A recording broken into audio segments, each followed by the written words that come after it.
Hi everyone, I'm Shelley and you're watching There's No Place Like Home. I'm back with another Question the Narrative video, and today's topic is Genesis 6. Who are the sons of God?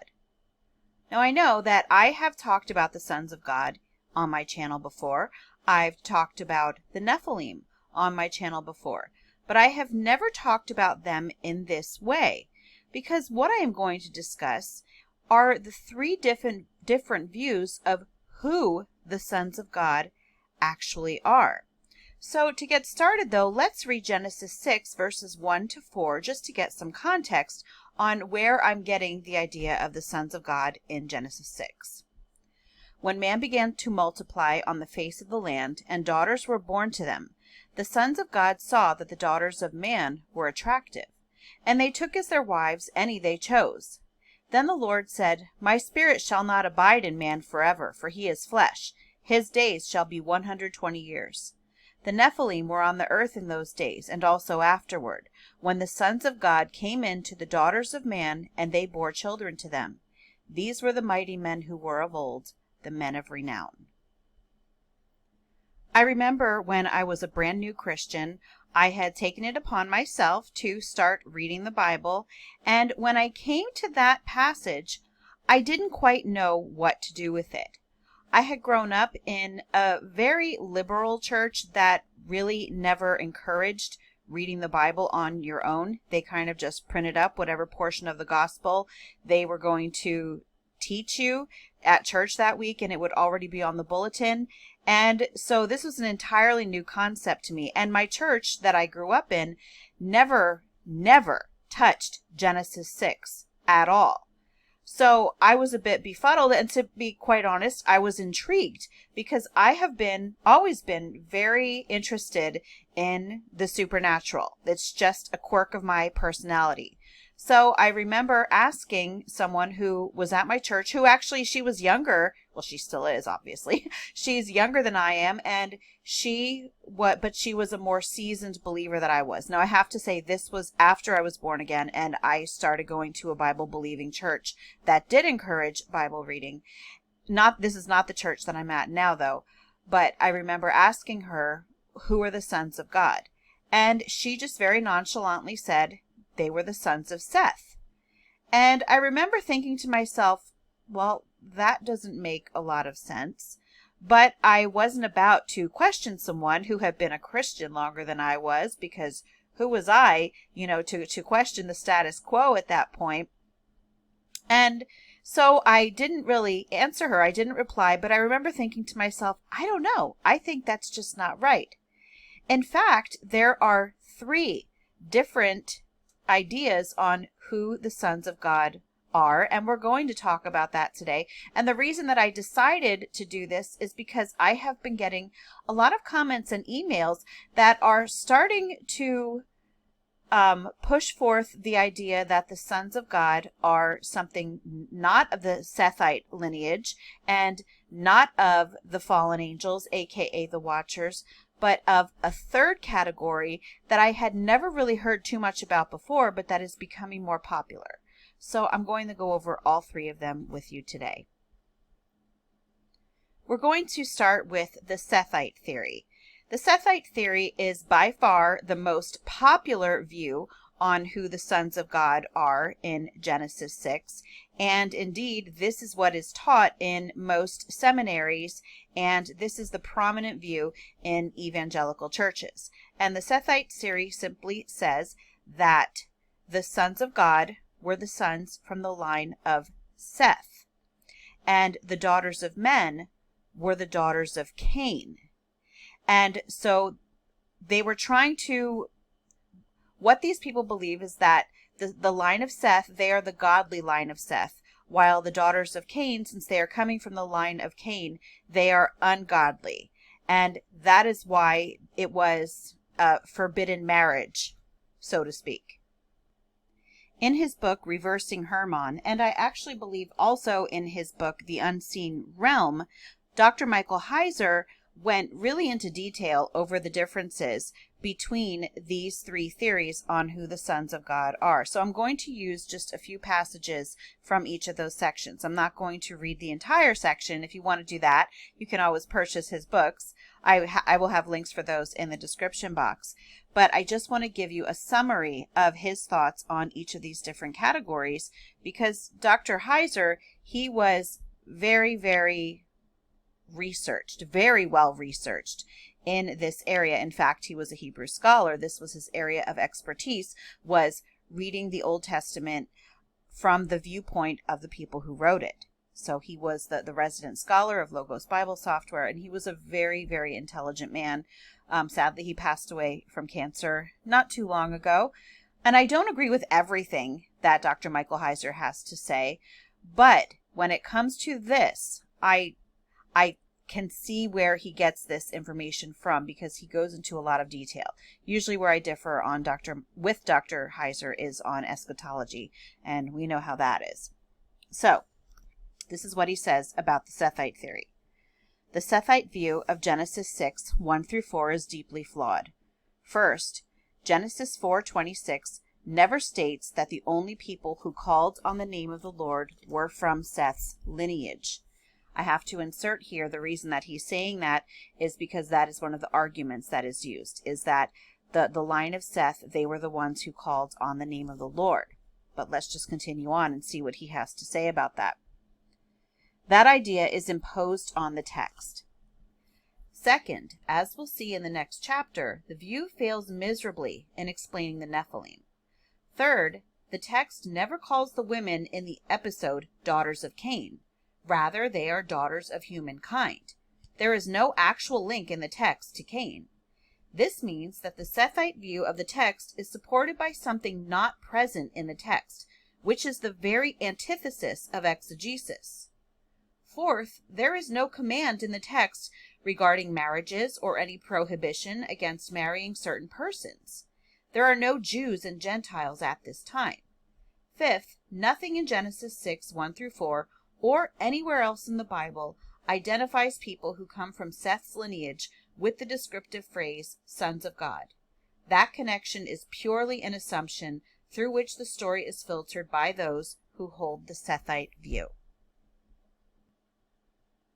The next category that I'm going to share with you is actually the one that I see picking up steam, and it's the idea that the sons of God were actually divinized rulers or kings, and they were not divine, though, in any sort of way. So they were simply humans, but they were divinized as kings, because this is something that was prevalent in some of the cultures at that time. You know, one example is in ancient Egypt. So let's go to Psalm 82 and read that. God has taken his place in the divine council. In the midst of the gods, he holds judgment. How long will you judge unjustly and show partiality to the wicked? Give justice to the weak and the fatherless. Maintain the right of the afflicted and the destitute. Rescue the weak and the needy. Deliver them from the hand of the wicked. They have neither knowledge nor understanding. They walk about in darkness. All the foundations of the earth are shaken. I said, you are gods, sons of the Most High, all of you. Nevertheless, like men you shall die and fall like any prince. Arise, O God, judge the earth, for you shall inherit all the nations. Now, the people who support this view will say that they are actually talking about the divinized kings in Psalm 82. And if you read through Psalm 82, it seems like it could fit until you get to the part where it says in verses 6 and 7, I said you are gods, sons of the Most High, all of you. Nevertheless, like men, you shall die and fall like any prince. It says, I'm going to repeat this, like men, you shall die and fall like any prince. Well, obviously, if these divinized rulers were humans in the first place, they were already going to die like men. But this is something that God is telling them is going to happen to them because they are not ruling in the way that they are supposed to. So logically, it would have to be a being that was not supposed to die in the first place.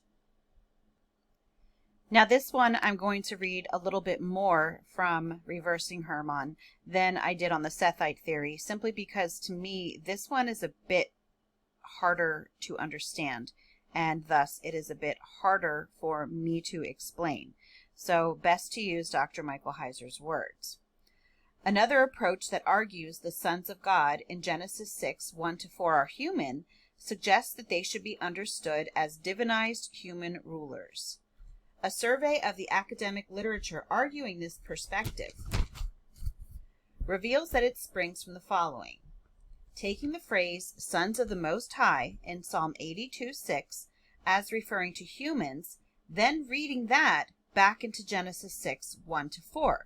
So if we go back to Psalm 82, and right here, I said, you are God's sons of the Most High, all of you. So that's what this is referring to. So they take that verse and they take it to mean divinized rulers. And then they read that back into Genesis 6, 1-4, the passage about the sons of God going into the daughters of men. So it notes language where God refers to humans as his sons, and that is in Exodus 4:23 and Psalm 2:7, which it is argued is parallel to ancient Near Eastern beliefs that kings were thought to be divine offspring, and arguing that the evil marriages condemned in the verses were human polygamy on the part of these divinized rulers. As with the Sethite interpretation, this view makes assumptions that render it invalid when tested. First, the text of Genesis 6 never says the marriages were polygamous. That idea must be read into the passage. Second, ancient parallels restrict divine sonship language to kings.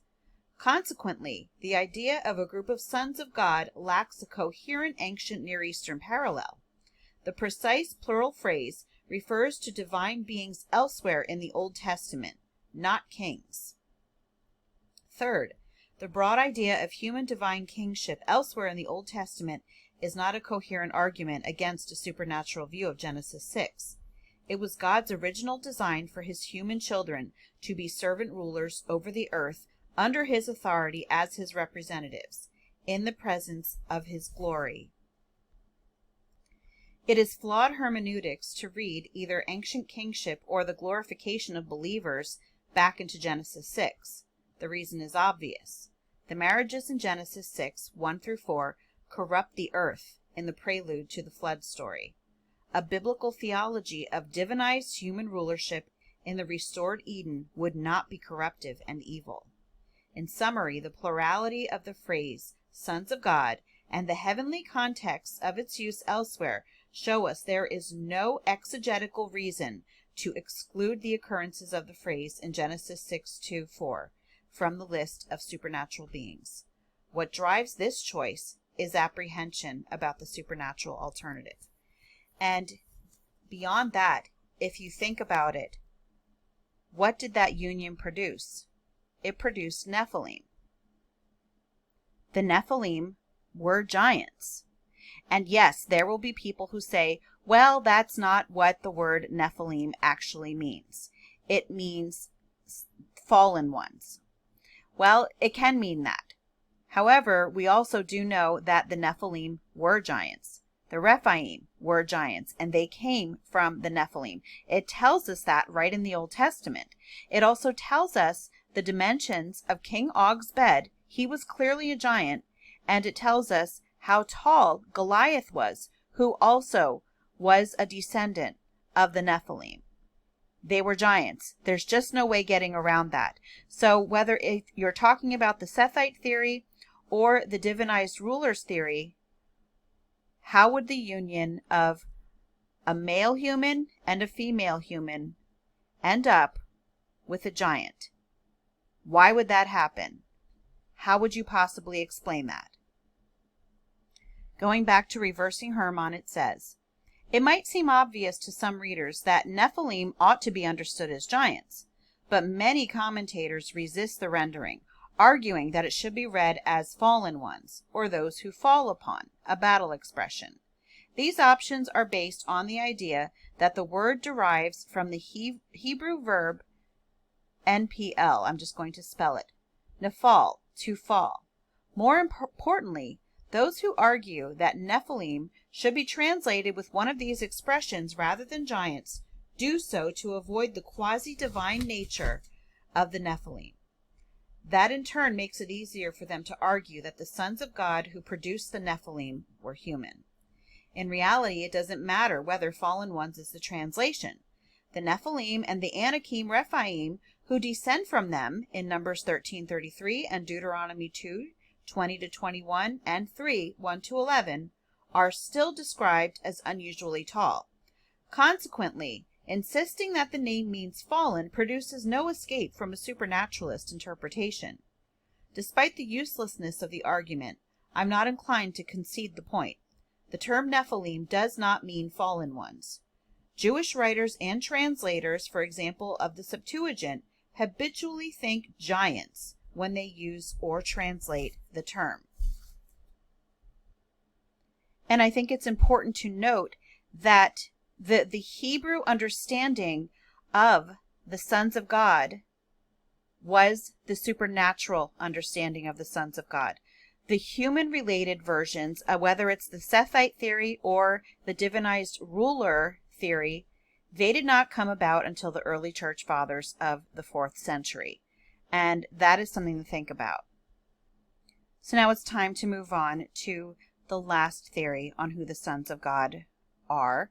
And this is the theory that I certainly lean towards. In fact, this is the only one that I feel has any credibility at all. And that is that the sons of God were the watchers that were spoken of in the book of Enoch. They were Elohim who came down to the earth, and they decided that they were going to have unions with human women, and they were going to procreate with them. And that is exactly what Genesis 6 talks about. And we also need to remember that this was something that cultures all over the world report, that there were demigods, whether they call them Anunnaki, whether they call them just demigods like they call them in Greek mythology and in Roman mythology, and I believe that that's what they also call them in Norse mythology. This is something that you hear over and over and over again. You also hear of demigods in Egyptian mythology. So when we hear that different cultures from around the world, especially those that don't seem to have contact with one another, when they have the same stories, you need to realize that there has to be truth rooted in those stories. So why would this story, the biblical story, be the one that is different from all the rest? Going back to the book, it says Jewish tradition before the New Testament era overwhelmingly took a supernatural view of Genesis 6, 1-4. In other words, they were in line with 2 Peter and Jude. So let's take a look at 2 Peter and Jude to see what exactly he is talking about. We're going to read 2 Peter 2, verses 1-10. But false prophets also arose among the people, just as there will be false teachers among you, who will secretly bring in destructive heresies, even denying the master who bought them, bringing upon themselves swift destruction. And many will follow their sensuality, and because of them the way of truth will be blasphemed. And in their greed they will exploit you with false words. Their condemnation from long ago is not idle, and their destruction is not asleep. For if God did not spare angels when they sinned, but cast them into hell and committed them to chains of gloomy darkness to be kept until the judgment, if he did not spare the ancient world, but preserved Noah, a herald of righteousness, with 7 others, when he brought a flood upon the world of the ungodly, if by turning the cities of Sodom and Gomorrah to ashes, he condemned them to extinction, making them an example of what is going to happen to the ungodly, and if he rescued righteous Lot, greatly distressed by the sensual conduct of the wicked, for as that righteous man lived among them day after day, he was tormenting his righteous soul over their lawless deeds that he saw and heard. Then the Lord knows how to rescue the godly from trials, and to keep the unrighteous under punishment until the day of judgment, and especially those who indulge in the lust of defiling passion, and despise authority. Bold and willful, they do not tremble as they blaspheme the glorious ones. Now let's read Jude 5 through 7. Now I want to remind you, although you once fully knew it, that Jesus, who saved a people out of the land of Egypt, afterward destroyed those who did not believe. And the angels who did not stay within their own position of authority, but left their proper dwelling, he has kept in eternal chains under gloomy darkness until the judgment of the great day. Just as Sodom and Gomorrah and the surrounding cities, which likewise indulged in sexual immorality and pursued unnatural desire, serve as an example by undergoing a punishment of eternal fire. Continuing with the passage. The interpretation of the passage, meaning Genesis 6, 1 through 4, at least with respect to its supernatural orientation, was not an issue until the late 4th century AD, which is what I said just a couple of minutes ago, when it fell out of favor with some influential church fathers, especially Augustine. And I love this quote by Dr. Heiser. But biblical theology does not derive from the church fathers. It derives from the biblical text, framed in its own context. Then I'm just going to interject here that is something that we need to remember in every realm of biblical research that we are doing, not just this one. It is not the church fathers who come up with what we should believe. It is the Bible. Scholars agree that the Second Temple Jewish literature that influenced Peter and Jude shows intimate familiarity with the original Mesopotamian context of Genesis 6, 1 through 4.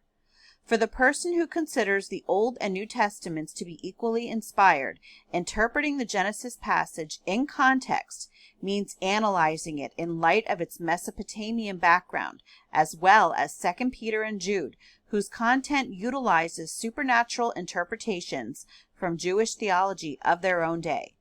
Filtering Genesis 6, 1 through 4 through Christian tradition that arose centuries after the New Testament period cannot honestly be considered interpreting it in context. So I've gone over the 3 views of the sons of God, and I hope that you've learned something from this, and I hope that you enjoyed it. That's all that I have for you today. If you like this video, give it a thumbs up. If you haven't subscribed and would like to hear more of what I have to say, I would love if you would do that. If you have any questions or comments, you can leave one right here. And if you like my work and would like to become a YouTube member, I will leave a link to my membership page in the description box, or you can just click on it right on my channel page. And I hope you have a great day.